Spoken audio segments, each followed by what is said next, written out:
அவர் வந்து சப் இன்ஸ்பெக்டராக இருந்து அதுக்கப்புறம் இன்ஸ்பெக்டர் ஆகி டெப்புட்டி சூப்பரண்டன்ட்டு அடிஷ்னல் டெப்புட்டி சூப்பரண்ட் ஆகி இப்போ கமாண்டண்ட் ஆகிருக்கார். ஸோ 5 பதவி உயர்வுகளுக்கு பிறகு இந்த நிலைக்கு வந்திருக்கிறார். செந்தில்குமார் வந்து ஊடகங்கள் சொல்லும் பொழுதே அவர் வந்து ஜனாதிபதி பதக்கம் பெற்றவர். டெல்லியில் இருக்கும்போது மார்ச் பாஸ்டை லீட் பண்ணவர். பல நேரங்களில் வந்து குடியரசு தின விழா அணிவகுப்பு மற்றும் சுதந்திர தின விழா அணிவகுப்பு பல்வேறு அணிவகுப்புகளுக்கு தலைமையேற்று அதுக்கான பயிற்சி அளிக்கிற அளவுக்கு வந்து கெட்டிக்காரர்.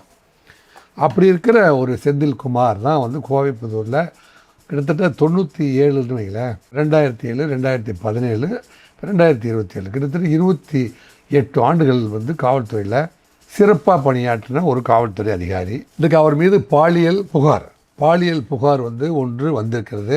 கீழே வேலை பார்க்குற பெண்கள் மீது யாராவது பாலியல் துன்புறுத்தல் மற்றும் பலாத்காரம் செய்வார்களானால் அவர்களை விசாரிக்க அந்தந்த துறையில் விசாகா கமிட்டி ஒன்று அமைக்கப்பட்டிருக்கிறது. அவங்க அந்த கமிட்டிக்கு அந்த புகாரை கொடுக்கலாம்.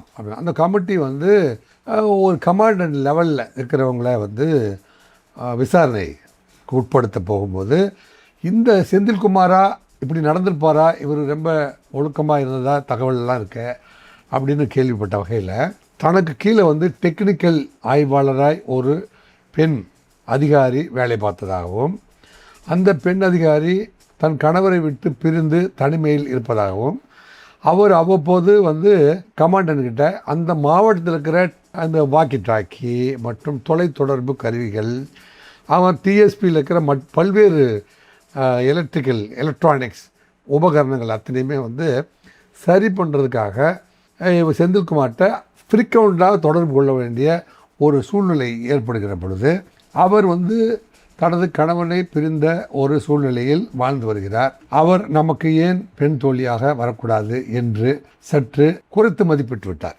அதன் அடிப்படையில் இவர் வந்து அவ்வப்போது தனது விருப்பங்களை வந்து தெரிவித்திருக்கிறார். அவர் மறுத்திருக்கிறார். அதையும் மீறி வந்து தன் விருப்பத்தை தொடர்ந்து தெரிவித்து பாலியல் துன்புறுத்தலில் ஈடுபட்டுள்ளார் அப்படிங்கிறது தான் இப்போ தகவல்.